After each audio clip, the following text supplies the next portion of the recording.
Mi nombre es Alba Puentes y tengo 32 años. 3 días antes de mi boda, llamó mi padre. Era un martes. Estaba en mi taller, podando rosas para los centros de mesa, con tierra bajo las uñas, la música a bajo volumen, y el identificador de llamadas decía, «Papá», así que descolgué con el codo porque tenía las manos mojadas. 7 palabras. Eso fue todo lo que hizo falta. «No voy a llevarte al altar». Dejé las tijeras de podar en el mostrador. Me limpié las manos en los vaqueros y no dije nada durante unos 5 segundos, lo que no parece mucho tiempo hasta que eres tú quien los cuenta. Verónica dice que le molestaría. Dijo, mi hermana, Verónica, 3 años mayor, casada, con 2 hijos, y aparentemente, todavía el centro de cada decisión que tomaban mis padres, incluso las mías. Tu hermana está pasando por un mal momento, Alba. Su matrimonio. Ya sabes, lo sabía. Pero esta era mi boda, no la suya. 10 minutos después, mi madre llamó para rematar la faena. Ve sola, deja de montar un drama. Muchas novias modernas caminan solas. Lo dijo como si estuviera leyendo un folleto. 48 horas después, 200 personas se darían la vuelta cuando se abrieran las puertas de la finca. Y el hombre que me ofrecería el brazo no sería mi padre. Crecí en un pueblo de la Sierra de Madrid. Chalets blancos con jardín. Olor a césped recién cortado los sábados. El tipo de pueblo donde todo el mundo conoce tu buzón, pero no tu segundo nombre. Verónica era la brillante, todos sobresalientes, capitana del equipo de debate. Recitales de piano donde mis padres se sentaban en primera fila con la cámara. Mi padre la presentaba en las barbacoas del vecindario siempre de la misma manera. Esta es Verónica. Va a ser abogada. Lo decía como si ya hubiera ocurrido. Yo era la que llegaba a casa con tierra en las rodillas. Construí un invernadero en el patio trasero cuando tenía 14 años. Madera sobrante de la reforma de un vecino. Láminas de plástico de la ferretería. Una bisagra que saqué de un armario viejo. Medía más de 2 metros de alto y no era bonito. Pero en agosto daba tomates del tamaño de mi puño. Ese año, el concurso de proyectos de ciencias de mi instituto cayó el mismo sábado que el campeonato regional de debate de Verónica. Presenté los tomates de mi invernadero. Semillas de variedades antiguas. pH del suelo controlado. Un diario de crecimiento con fotos diarias. Gané el primer lugar. El diploma ya estaba colgado en mi stand cuando mi padre entró. Entró 30 minutos tarde. Los jueces ya estaban apilando las sillas. Lo siento, chiquilla. El evento de Verónica se alargó. Le echó un vistazo al lazo, asintió y dijo, buen trabajo. De la misma forma que se lo dices al hijo de un desconocido en la cola del supermercado. Luego miró su móvil. Ese invernadero permaneció en el patio trasero durante 9 años. Repararé la bisagra 2 veces. Reemplacé la lona una vez. Mi madre lo llamaba una defesio. Mi padre no lo llamaba de ninguna manera. Nunca volvió a mencionarlo, pero siguió dando tomates cada verano, lo notara alguien o no. Mi graduación del bachillerato fue un jueves de junio. Esa misma semana, Verónica recibió su carta de aceptación para el MBA de ESADE. Mis padres decidieron combinar las celebraciones en una única cena en el restaurante El Mesón. En el centro, se pronunciaron 3 discursos. Los 3 fueron sobre Verónica. Mi padre levantó su copa. Por nuestra chica de ESADE. Mi madre se secó los ojos y dijo que siempre lo supo. Verónica les agradeció por creer en ella. Yo comí mi pasta y aplaudí en los momentos adecuados. Nadie mencionó mi diploma. Me había graduado con una media de 8, 7, y una plaza en el programa de horticultura de la Universidad Politécnica de Madrid. Pagué yo misma la matrícula con el dinero de los trabajos de jardinería que había estado haciendo desde segundo de bachillerato. Cortar el césped, quitar malas hierbas, plantar parterres para 6 vecinos a 50 euros cada uno. Cuando le conté a mi madre lo del grado en horticultura, dejó su taza de café en la mesa y me miró como si hubiera dicho algo en otro idioma. Eso no es una carrera de verdad, Alba. 5 palabras. Me las dijo una vez a la cara, y aparentemente, muchas más veces a mis espaldas. Raquel, nuestra vecina 3 casas más abajo, y la mejor amiga de mi abuela Leonor, me contó años después que escuchó a mi madre al teléfono con su hermana, diciendo lo mismo. Alba está estudiando jardinería. No sé ni qué decirle a la gente. La matrícula del MBA de Verónica la pagaron mis padres íntegramente. 25.000 euros al año. Conozco la cifra porque Dora, mi madre, la mencionó en la comida familiar de Todos los Santos como si fuera un anuncio de servicio público. ¿Mi matrícula? La pagué yo. Jardinería en los veranos. Trabajo en el invernadero del campus durante el año escolar. Ahorros para pagarme el transporte y los materiales del resto. Nadie anunció mi esfuerzo en la mesa. Verónica se casó con Borja 3 años después de ESADE. Banca de inversión.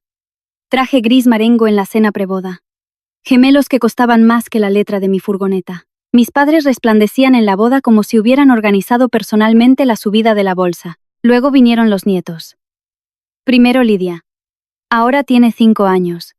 Hugo. 2 años después. Ahora 3. Mi padre se jubiló de su firma de seguros el mismo año en que nació Hugo. Y esos 2 niños se convirtieron en el centro de su universo. Conducía a casa de Verónica en Pozuelo 3 veces por semana. Le construyó a Lidia un columpio. Le leyó a Hugo el mismo libro de trenes 47 veces. Porque Hugo gritaba si paraba. Verónica se dio cuenta. Se dio cuenta de la manera en que te das cuenta de una palanca que puedes accionar. La primera vez que usó a los niños fue por los asientos en Navidad. Verónica quería la cabecera de la mesa. Mi padre se la dio. La segunda vez fue por una foto familiar. Verónica quería que se repitiera sin que yo saliera de fondo. Mi padre me pidió que me apartara. La tercera vez. Lo oí yo misma. Altavoz. Mi padre no se dio cuenta de que yo estaba en la cocina. Si la llevas al altar no traeré a los niños por Navidad. Mi padre hizo una pausa. Podía oír su respiración a través del teléfono. Luego, la voz de Verónica, tranquila y ensayada. Lo digo en serio, papá. Es demasiado para mí ahora mismo. ¿Sabes por lo que estoy pasando? Mi padre dijo. Vale, Nika. Vale. Mi madre entró en la cocina 30 segundos después. Vio mi cara. Supo que lo había oído. Su respuesta no fue una disculpa. Es su madre, Ricardo. No la presiones. Esa era la jerarquía. Verónica. Luego los nietos. Luego la comodidad de mis padres.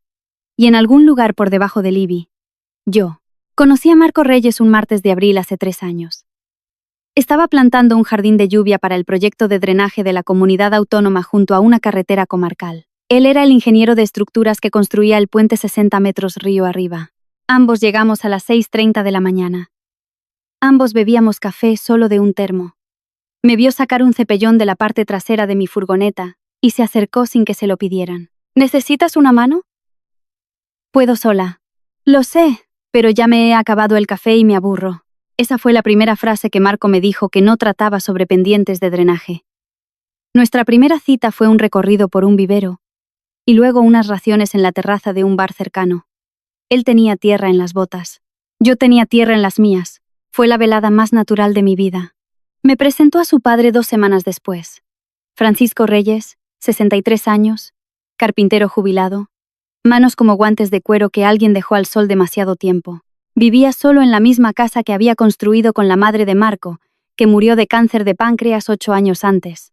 Había un taller en la parte de atrás con serrín en cada superficie y una radio sintonizada en una emisora de rock clásico, que no estoy segura de que apagara alguna vez. Paco me llamó chiquilla a la 3.ª semana. Al 2.º mes, me había construido una estantería para mi taller. Roble blanco, lijado hasta quedar suave. Uniones de cola de Milano. Grabó mis iniciales en el interior del panel izquierdo. A. P. A. Tan pequeñas que no las verías a menos que supieras dónde mirar. Paso los dedos por esas letras cada mañana cuando abro el taller. Tienes tierra bajo las uñas, dijo la primera vez que visitó mi invernadero. Bien. Significa que hoy has construido algo. Nadie en mi familia me había dicho eso nunca. Marco me pidió matrimonio en el jardín botánico que diseñé para la biblioteca pública del pueblo. Era una tarde de octubre, y los arces japoneses estaban adquiriendo ese tono burdeos profundo que hace que la gente pare sus coches. Se arrodilló junto al banco de piedra que yo había colocado en el sendero 2 veranos antes. Dije que sí antes de que terminara la pregunta. Esa noche, llamé a mis padres. Mi padre contestó al cuarto tono. Se lo conté. Hubo un silencio de unos 3 segundos. Luego, enhorabuena. No un, me alegro por vosotros. No un cuéntamelo todo. Solo la palabra que dices cuando un colega anuncia su ascenso. Mi madre cogió el teléfono. Es de buena familia. No preguntó si yo era feliz. No preguntó por el anillo, ni por el jardín, ni por la velada. Preguntó por su familia, de la misma manera que podría preguntar por su informe de crédito. Lo es, dije. Su padre es carpintero. Silencio de nuevo. Del tipo en el que alguien elige no decir lo que está pensando. Envié la invitación de boda a mano. La diseñé yo misma. Ilustraciones botánicas en el borde. Un helecho prensado en la solapa interior. La llevé en coche a su casa y la dejé en el buzón porque no quería verlos abrirla. También le pedí a mi padre que me llevara al altar. Dijo que sí. Rápidamente. Casi por reflejo. Como alguien que acepta sujetar una puerta. Marco dijo lo que siempre dice cuando les doy a mis padres una oportunidad que no se han ganado. Puso su mano en mi rodilla y me miró con esos ojos castaños y firmes. Ya sabes cómo son, Alba. Lo sé, pero quiero darles una oportunidad más. Asintió. Nunca me dice qué hacer con mi familia. Solo se asegura de que tenga un lugar suave donde aterrizar después. La llamada llegó un martes por la noche, 3 días antes de la boda. Estaba en el taller, podando las últimas rosas para los centros de mesa. 14 arreglos. Cada uno atado a mano. La radio ponía algo con un violín, y yo tarareaba cuando el teléfono se iluminó en la mesa de trabajo. Papá, me limpié las manos en los vaqueros y descolgué. Alba, tengo que decirte algo. Su voz era la que usaba cuando iba a dar malas noticias a un cliente. Firme, pero distante. Evasión profesional. No voy a llevarte al altar. Las tijeras de podar todavía estaban en mi otra mano. Las dejé lentamente. De la misma manera que dejas algo cuando no estás seguro de poder sostenerlo sin romperlo. Verónica dice que le molestaría. Papá. Verónica no se casa. Me caso yo. Dice que verme entregarte sería demasiado doloroso para ella ahora mismo. Su matrimonio está pasando por un bache. Ya lo sabes. Entonces, el día de mi boda va sobre sus sentimientos. Silencio. Largo. Podía oír la televisión en su despacho. Algún concurso. Lo siento, Alba. No grité. No lloré. Le hice una pregunta, la única que importaba. ¿Verónica te ha amenazado con los niños otra vez? Más silencio. Luego su voz bajó, como si alguien pudiera oírle. Dijo que si te llevaba al altar, no traería a Lidia y Hugo por Navidad. Ahí estaba. La palanca. La misma palanca que ella había estado accionando durante años, y él había estado cediendo cada vez. Sus nietos a cambio del día de la boda de su hija. Y él eligió el trueque sin pestañear. Vale, papá. Alba, por favor, entiéndelo. Dije, vale. Colgué, dejé el teléfono en la mesa de trabajo, cogí las tijeras, terminé el 14º arreglo. Mis manos no temblaban. Quería que lo hicieran. Temblar habría significado que estaba sorprendida. No estaba sorprendida. Simplemente por fin había dejado de fingir que podría estarlo. Mi madre llamó 10 minutos después, puntual. Dora no deja cabos sueltos. Tu padre te lo ha dicho. Sí, Alba. No agrandes las cosas. Ve sola. Muchas novias modernas caminan solas. De hecho, es bastante empoderador si lo piensas. Dijo, empoderador. Como alguien dice, ecológico. Cuando no compra productos ecológicos. Mamá, se lo pedí a papá hace un año. Dijo que sí. Las cosas cambian. Tu hermana está sufriendo. ¿Yo no? Pausa. La oí tomar aire. Del tipo medido. Del tipo que usa antes de decir algo que ya ha decidido que es razonable. Tú tienes a Marco. Verónica no tiene a nadie ahora mismo. Casi me río. Casi. Porque la matemática era tan perfectamente Dora. El dolor de Verónica superaba al mío porque el dolor de Verónica siempre superaba al mío. No porque fuera mayor. Porque era suyo. Deja de montar un drama, Alba. No es para tanto. Colgué. Salí al porche. Me senté en el escalón de arriba. El aire de octubre era lo suficientemente frío como para ver mi aliento, pero no lo suficiente como para entrar. Sostuve mi teléfono con ambas manos y miré el jardín que había plantado cuando me mudé a esta casa hace 4 años. Hortensias a lo largo de la valla. Lavanda junto al camino. Un cornejo que planté la primera primavera que ahora era más alto que yo. Marco me encontró 20 minutos después. Sin lágrimas. Solo sentada. Sosteniendo el teléfono como si fuera algo que no estaba segura de querer conservar. Se sentó a mi lado. No preguntó qué había pasado. No dio. Te lo dije. Solo puso su brazo alrededor de mi hombro y esperó. Después de un rato, me levanté, atravesé el taller, me detuve en la estantería de roble que Paco me construyó.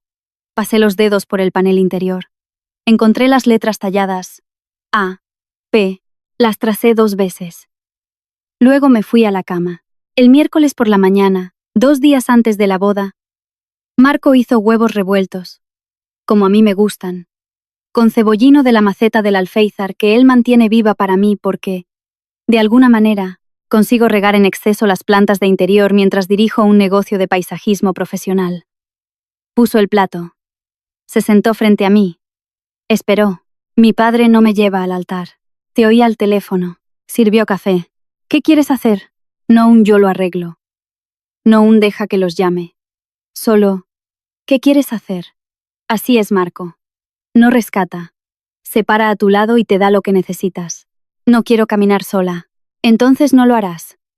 Tomó un sorbo, dejó la taza, me miró como mira un plano estructural. Tranquilo, concentrado, ya 3 pasos por delante. Papá ha estado practicando sus nudos de corbata desde el compromiso. Le vi buscarlo en YouTube 2 veces el domingo pasado. Sonreí. La primera vez en 12 horas. No puedo pedirle a Paco que haga eso. Es demasiado. Alba, ese hombre te construyó una estantería que no tenía por qué construirte. Conduce 40 minutos hasta tu taller los sábados para arreglar bisagras que no le pediste que arreglara.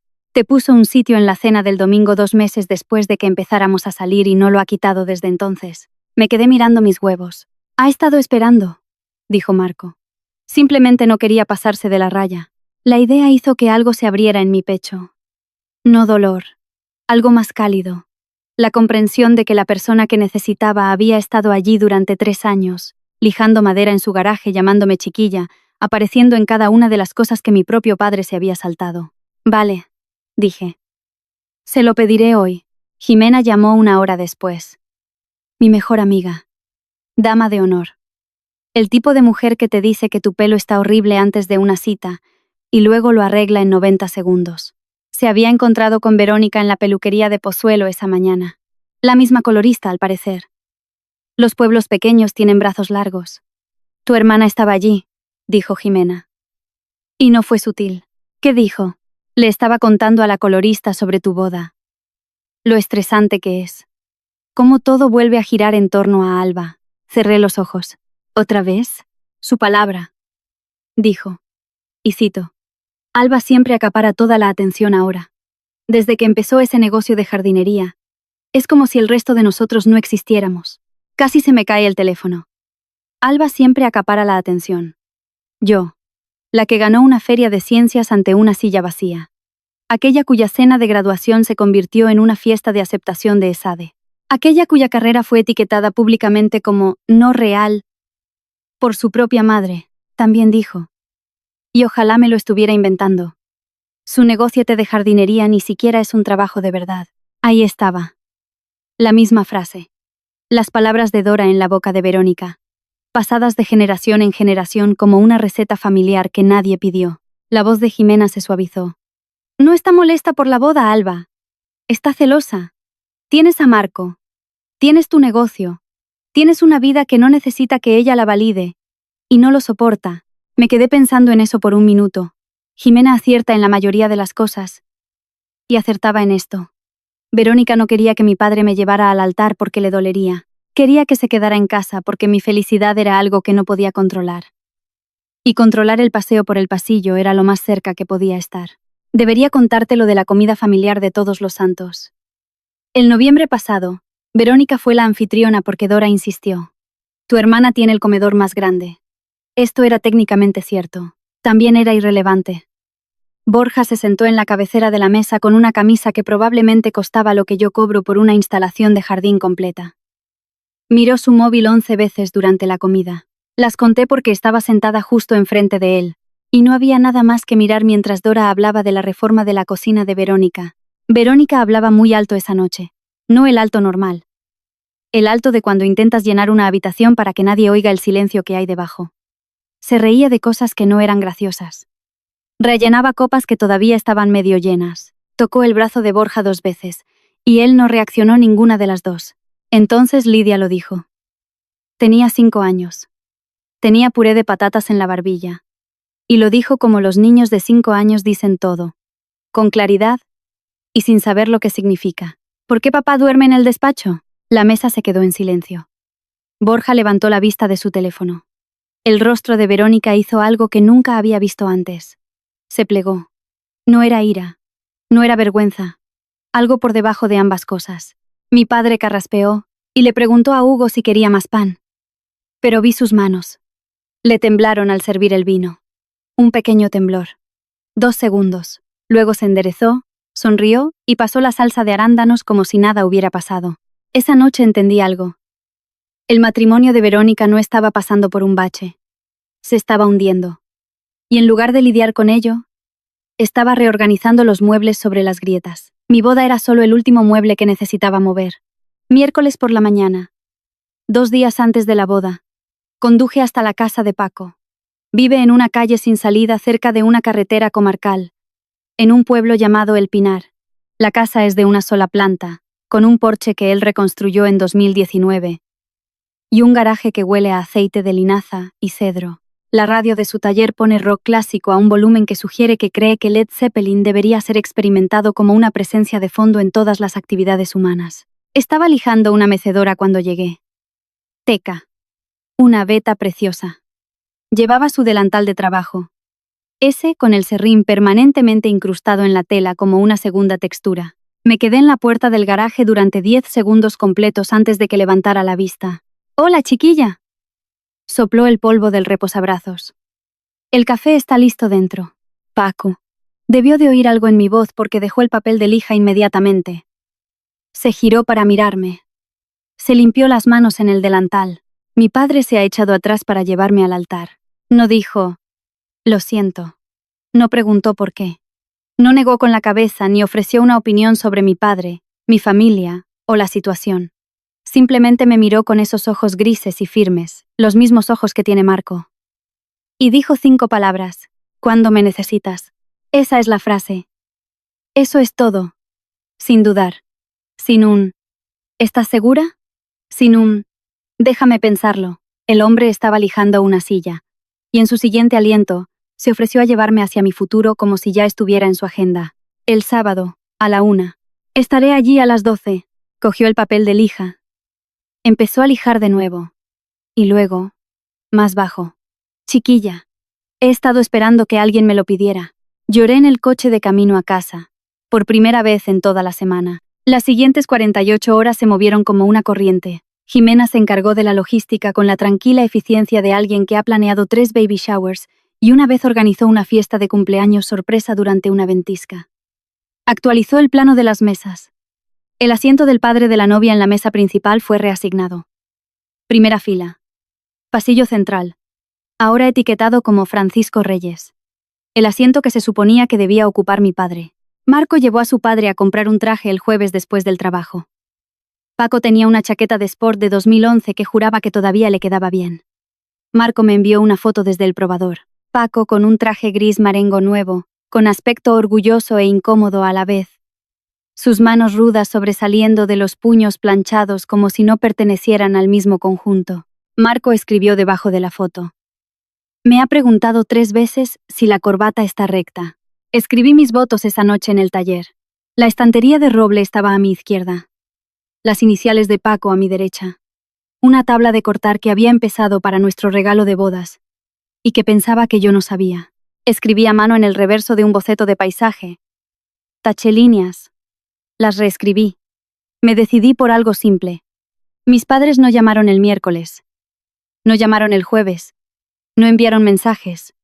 Revisé mi teléfono 2 veces el jueves por la noche, y luego lo guardé en el cajón de la cocina. Marco se dio cuenta. No dijo nada.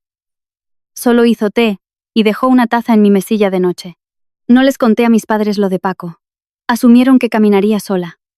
Dejemos que lo asuman. Las puertas se abrirían el sábado, y la respuesta estaría de pie justo a mi lado. Jueves por la tarde. 2 días antes de la boda. Estaba reorganizando los centros de mesa en el taller cuando llamaron a la puerta principal. Raquel, 68 años, pelo plateado, siempre recogido, Vivía a 3 casas de mis padres y había sido la mejor amiga de mi abuela Leonor durante 40 años. Cuando Leonor murió hace 11 años, Raquel fue quien se sentó con ella al final. También fue quien me contó que Dora llamaba a mi carrera jardinería a mis espaldas. Raquel estaba en mi porche sosteniendo un sobre amarillento. Tu abuela me pidió que te diera esto, dijo. La semana antes de morir, me dijo que lo guardara hasta que te casaras. Los ojos de Raquel estaban húmedos. Lo he llevado conmigo durante 11 años, Alba. Empezaba a pensar que me sobreviviría. El sobre estaba suave por los bordes. La letra de mi abuela en el frente. Solo mi nombre, Alba. Lo abrí en la mesa de la cocina. Raquel se sentó frente a mí y no habló. La carta era corta. 12 frases. Leonor siempre había sido eficiente con las palabras. Alba, cuando leas esto, estarás a punto de entrar en la sala más importante de tu vida. Ojalá pudiera estar allí. Ojalá pudiera decirle a tu madre que se sentara y te dejara brillar. Ojalá pudiera decirle a tu padre que levantara la vista de lo que sea que le distrae y te viera. Pero sé cómo funciona esa familia. Así que déjame decir lo que ellos no dirán. Siempre has sido la que construye. Desde ese invernadero hasta lo que sea que estés construyendo ahora, haces que las cosas crezcan donde no había nada. No esperes a que lo vean. La gente que está presente es tu verdadera familia. Te quiero. Construye algo hermoso. La leí 3 veces. La doblé con cuidado y la metí en el bolso de mano que llevaría el sábado. La familia es quien está presente. La noche del jueves pasó sin una llamada. El viernes. Lo mismo. Ni un mensaje. Ni un buzón de voz.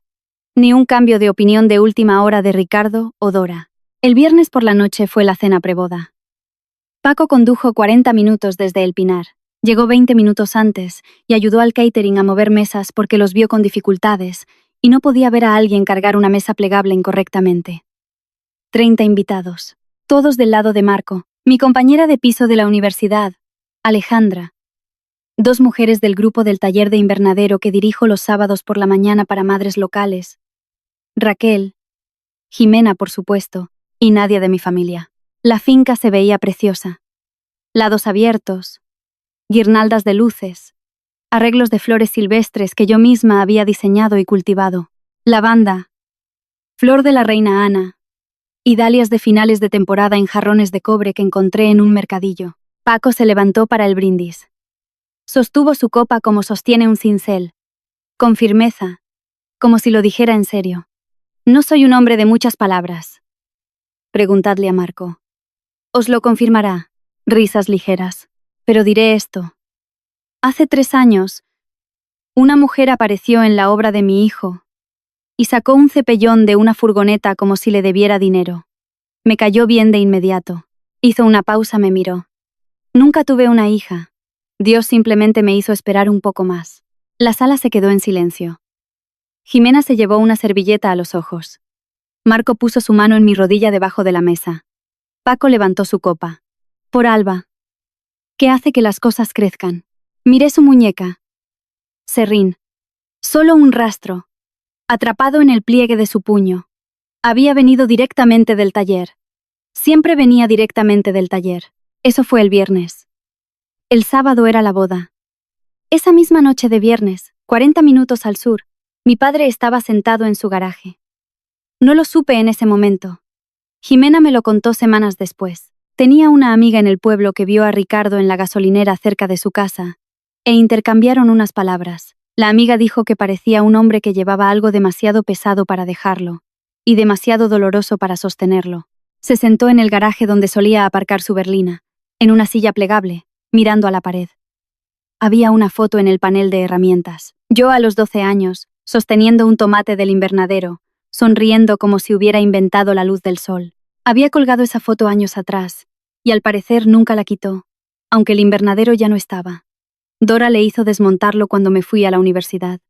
Es una defecio, Ricardo. Dora salió al garaje a las 9. ¿Vamos mañana? Ricardo la miró. Creo que deberíamos. Bien. Pero nos sentamos atrás. No voy a dejar que Alba convierta esto en una especie de declaración. Ricardo asintió. Abrió su teléfono. Me escribió un mensaje. Estoy orgulloso de ti, Alba. Miró la pantalla durante mucho tiempo, lo releyó. Luego borró cada palabra. Bloqueó el teléfono y entró. No supe del mensaje hasta mucho después, pero a veces pienso en ello. No con tristeza, más bien con una especie de comprensión cansada. Mi padre no es un hombre cruel, es un hombre débil. Y la debilidad, cuando se sienta en la misma casa que el control, se convierte en crueldad por defecto. Se fue a la cama sin enviar nada. Viernes por la noche. 9:45. Mi teléfono vibró. Verónica. He oído que no caminas sola. ¿Quién te lleva al altar? Miré la pantalla. Puse el teléfono boca abajo. No respondí. 11 minutos después, Jimena me reenvió una captura de pantalla. Verónica le había escrito: ¿Sabes quién lleva a Alba mañana? No me contesta. La respuesta de Jimena fue un único punto. Nada más. La quise por eso. Verónica llamó a mi padre después. Lo sé porque Ricardo le escribió a Marco, no a mí. Marco. A las 10:15. Marco me enseñó el mensaje. Verónica está molesta. Cree que Alba va a traer a alguien para llevarnos al altar para avergonzarnos. Quizá no deberíamos ir. Marco escribió una respuesta y la borró. Escribió otra, la borró también. Luego dejó el teléfono y me miró. Tu padre acaba de preguntar si estamos intentando avergonzarlos. En mi propia boda. Eso es lo que ha dicho. Tomé aire, lo contuve, lo solté. Dora llamó a Ricardo. Me enteré de esto más tarde por Raquel, que tenía contactos que nunca entenderé del todo. Dora le dijo a Ricardo que iban. No le daré la satisfacción de decir que no estuvimos allí. Clásico de Dora. La asistencia como posición estratégica, no como un acto de amor. Luego, el último mensaje de Verónica de la noche a mi padre, reenviado más tarde por la misma red de Raquel. Si vais, entonces yo también voy. Así que, esa era la situación. Sábado por la mañana, una boda, 200 invitados, un carpintero con un traje gris marengo, y 3 espectadores no invitados en la última fila que todavía pensaban que el día iba sobre ellos. Sábado. Me desperté a las 5:15. La casa estaba a oscuras. Marco había dormido en casa de Paco. Tradición, dijo. Aunque sospecho que fue sobre todo para que Paco no diera vueltas por la cocina solo toda la noche. Hice café. Me senté en el porche. El jardín todavía estaba en esa niebla de la madrugada donde todo parece una acuarela que alguien dejó bajo la lluvia. Las hortensias a lo largo de la valla se estaban marchitando. Finales de octubre hace eso. Pero la lavanda aún aguantaba. La lavanda siempre aguanta más de lo que esperas. Mi teléfono tenía 2 mensajes. Paco. Lista cuando quieras, chiquilla. La corbata está recta. Lo he comprobado 4 veces. Marco. Te veo al final del pasillo. Seré el que no puede dejar de sonreír. Me miré las manos. Callos en las yemas debajo de mis dedos índices de años de tijeras de podar. Una fina cicatriz en mi pulgar izquierdo de una reparación del invernadero que salió mal cuando tenía 17 años. Tierra bajo la uña de mi dedo anular derecho que debí pasar por alto en la ducha. Estas manos construyeron un invernadero a los 14. Plantaron lavanda y hortensias. Cavaron parterres para 6 vecinos a 50 euros cada uno. Firmaron una licencia de negocio. Estrecharon la mano de clientes.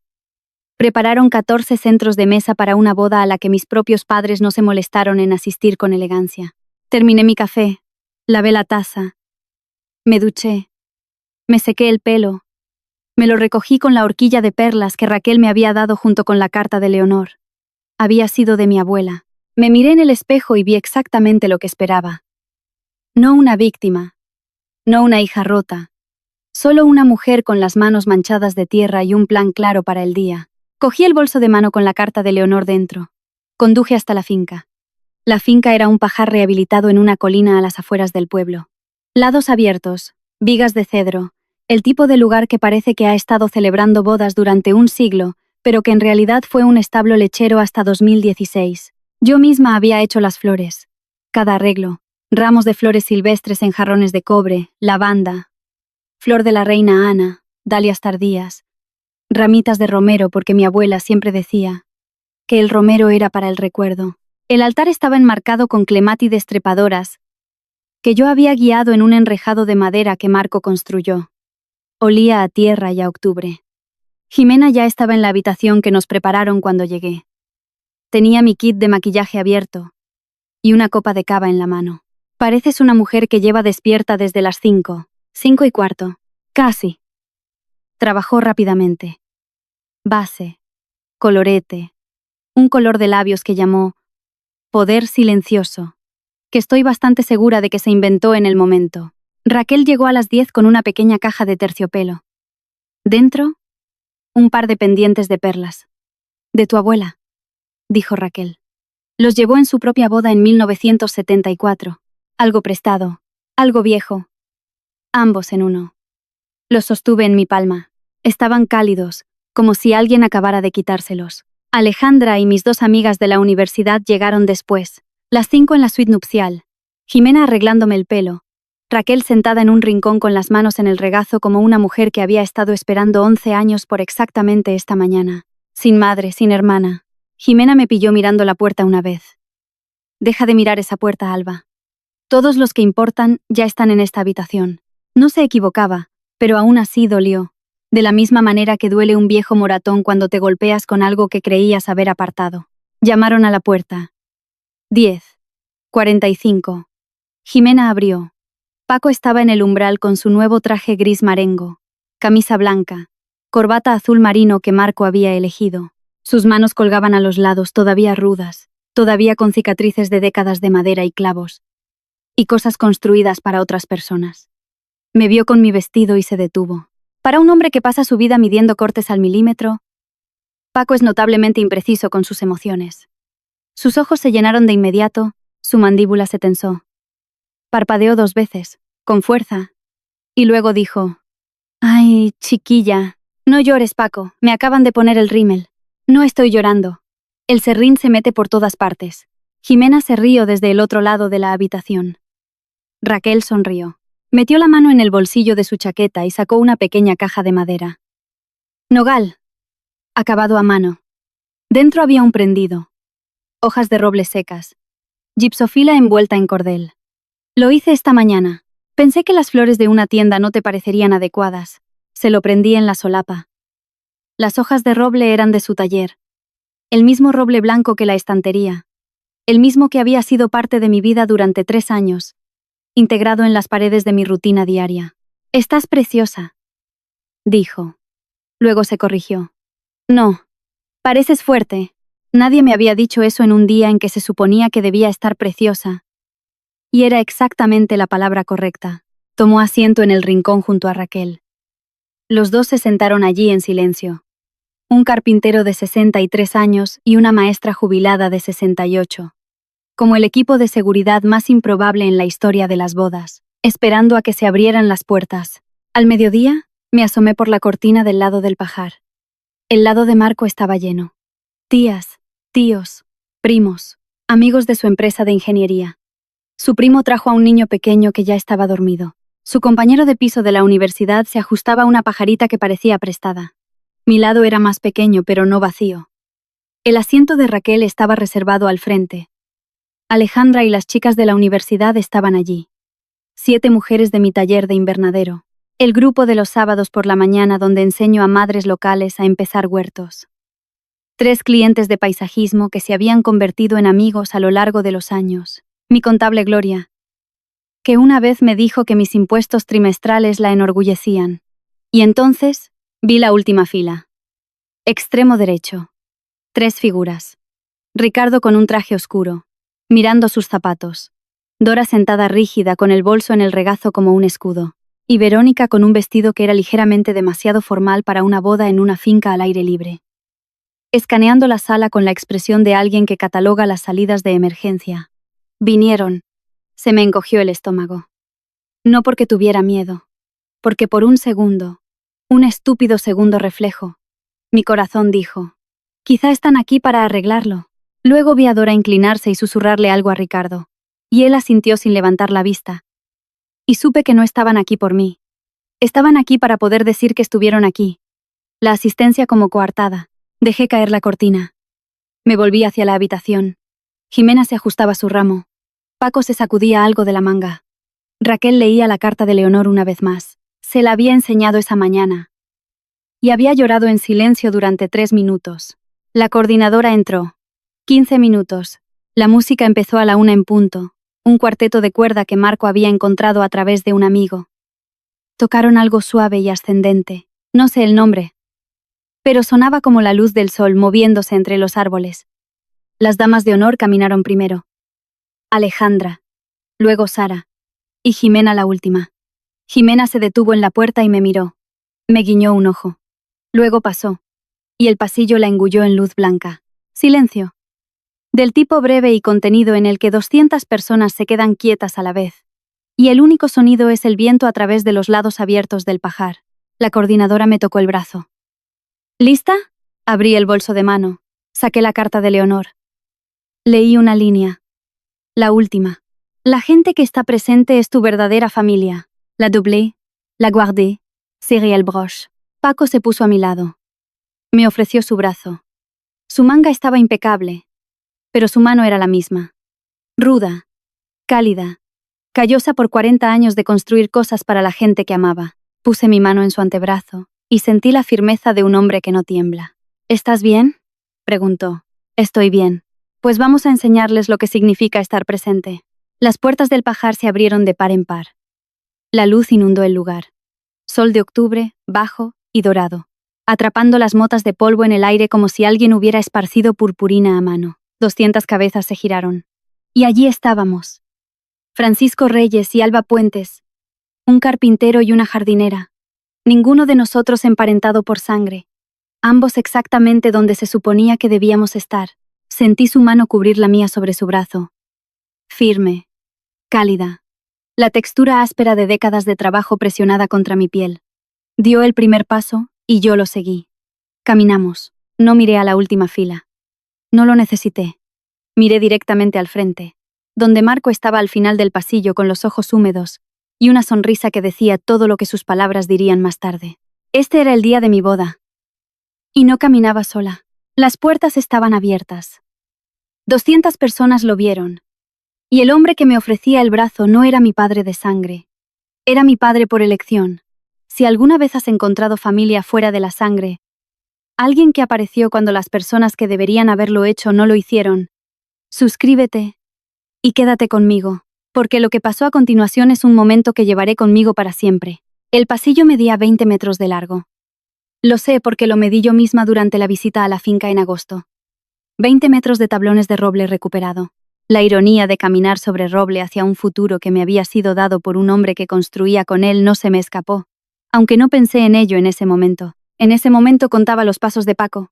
Izquierda, derecha, izquierda, lento y firme, el mismo ritmo que usa cuando cepilla una tabla. Medido, intencional. El tipo de paso que dice, he hecho esto antes en mis huesos aunque no lo haya hecho. Los suspiros ahogados comenzaron a los 10 pasos. No fuertes. Solo los pequeños sonidos involuntarios que la gente hace cuando está reconstruyendo una historia en tiempo real. Los invitados que conocían a los amigos de Jimena, las madres del taller de invernadero, Gloria mi contable, sonrieron y se llevaron pañuelos a los ojos. Los invitados que no sabían miraron a Paco, y luego escanearon la sala en busca de alguien que pareciera el padre de la novia. Y encontraron a un hombre en la última fila, que no le sostenía la mirada a nadie. No miré a Ricardo. Quiero dejar eso claro. No giré la cabeza. No busqué su rostro. No le di la satisfacción de una mirada ni la crueldad de una mirada intencionada. Miré a Raquel, que se secaba los ojos en la primera fila. A Jimena de pie en el altar con la mano sobre la boca. A las madres del taller de invernadero, 3 de las cuales lloraban abiertamente. Luego miré a Marco. Estaba al final del pasillo, con las manos a los lados, los ojos llenos. Asintió una vez a Paco. No un saludo, sino un agradecimiento. El tipo de asentimiento que los hombres intercambian cuando las palabras llevarían demasiado tiempo. Y el momento ya es perfecto. En la última fila, me dijeron. Ricardo se medio levantó. Se agarró al banco. Se volvió a sentar. Dora le agarró del brazo. Verónica miraba al frente con una expresión que Raquel describió más tarde como una mujer viendo cerrarse una puerta que no puede reabrir. Llegamos al altar. El oficiante sonrió. Era el concejal del ayuntamiento. Un hombre amable de pelo gris. El tipo de voz que te hace sentir que todo irá bien aunque no sea así. Dio la bienvenida a los invitados, pero antes de que empezara a leer los artículos legales, Paco carraspeó. No es un hombre que hable a multitudes. Construye para ellas, les arregla cosas, Les da asado los domingos y los envía a casa con las sobras, pero no se dirige a ellas. Hoy. Lo hizo. Lo hace su familia. Una pausa. Luego, más bajo, como si me lo dijera a mí en lugar de a la sala. Todos los que hemos venido. La sala exhaló. Oí un sollozo suave desde la primera fila. Raquel. El rímel de Jimena ya estaba corrido. Gloria usaba su programa como abanico y pañuelo a la vez. Paco se giró hacia mí, tomó mis dos manos, apretó una vez. Su agarre era el mismo que dio forma a la estantería, la tabla de cortar, el boutonnier. Las mismas manos. Anda, cásate, chiquilla. Puso mi mano en la de Marco. Retrocedió. Caminó hacia la primera fila. Pasillo central. Se sentó en el asiento que había sido etiquetado con su nombre esa mañana, el asiento que se suponía que debía ocupar mi padre. Marco se inclinó y le susurró dos palabras a su padre. Gracias. Papá. Paco asintió. Juntó las manos en su regazo. Noté serrín en su puño derecho. Siempre tenía serrín en su puño derecho. Me volví hacia Marco. La ceremonia comenzó. Cuando llegó el momento de los votos, dije lo que había escrito en el taller 2 noches antes, junto a la estantería de roble, en el reverso de un boceto de paisaje. Te elijo a ti. Y elijo la familia que construimos.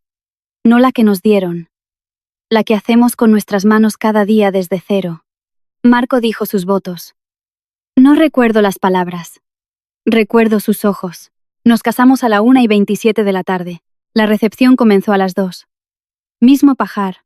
Mesas reorganizadas. Guirnaldas de luces encendidas. La banda tocaba algo acústico y cálido.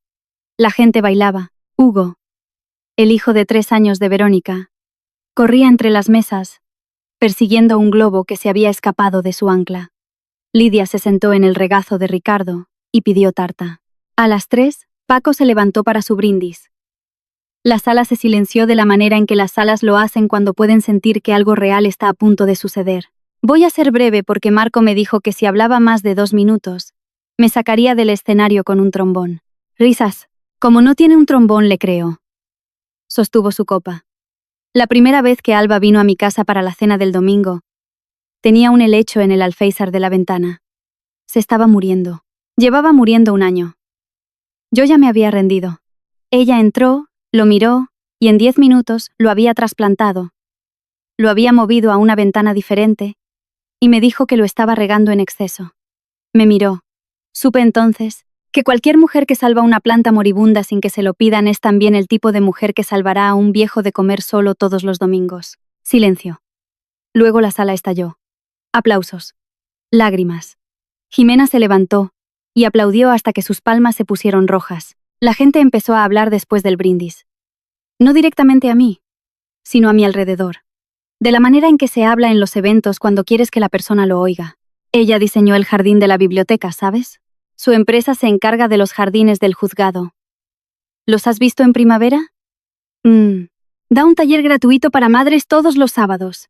Mi trabajo hablando por sí mismo en una sala llena de gente que vino porque así lo eligió, mientras mi propia familia se sentaba en una mesa de la esquina y no decía nada. Ricardo me encontró en la mesa de los postres.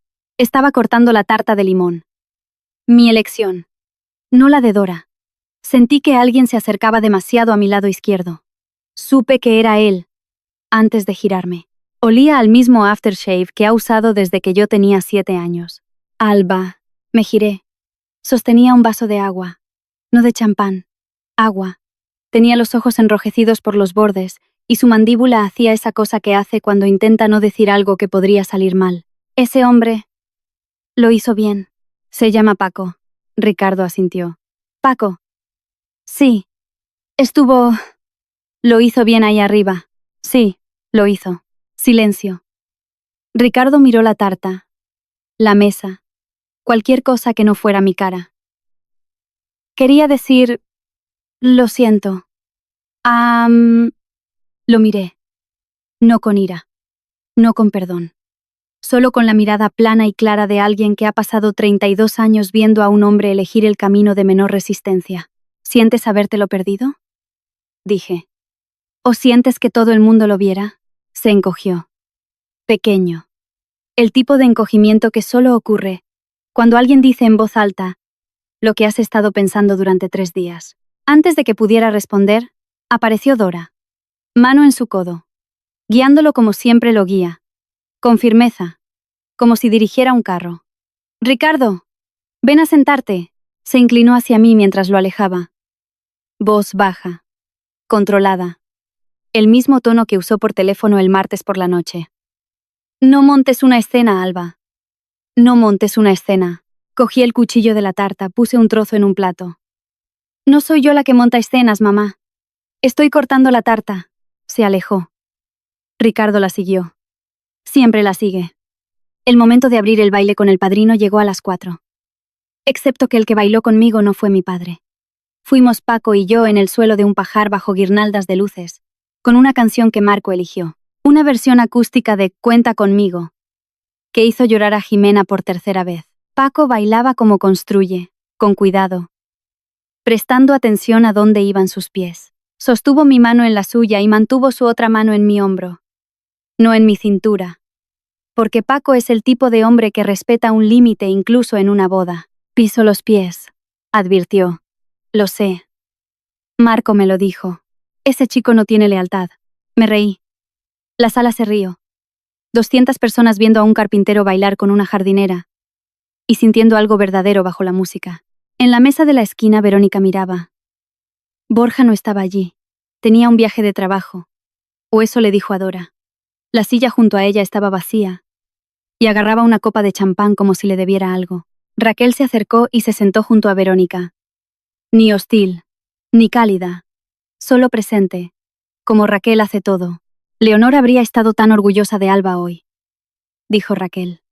Verónica la miró. «Habría estado orgullosa de las dos, Verónica. Si la hubieras dejado». Los ojos de Verónica se llenaron. Dejó la copa. Se levantó. Fue al baño. Estuvo allí 15 minutos. Cuando salió, su maquillaje estaba recién aplicado.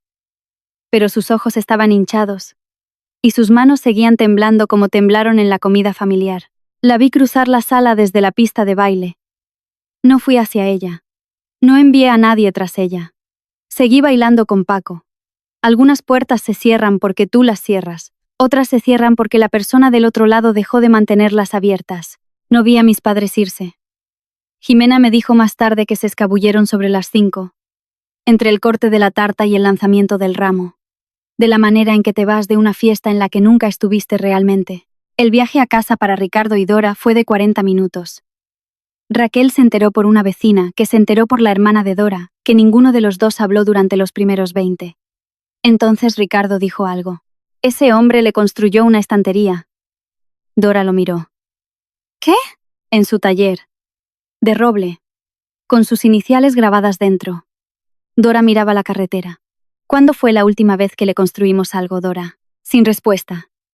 La carretera entre el pueblo y su casa bordea el embalse. Agua plana.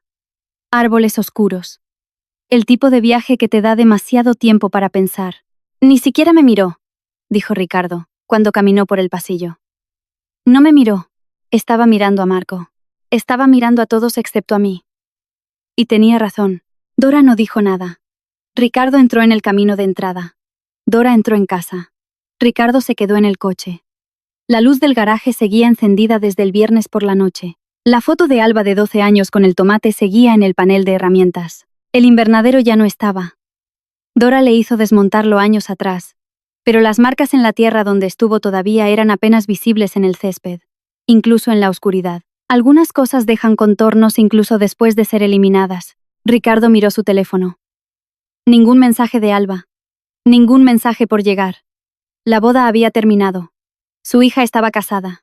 Un carpintero había hecho lo que se suponía que debía hacer él. Y el asiento etiquetado como Francisco Reyes, en la parte delantera de la ceremonia, fue la declaración más ruidosa que nadie hizo en todo el día, sin decir una palabra.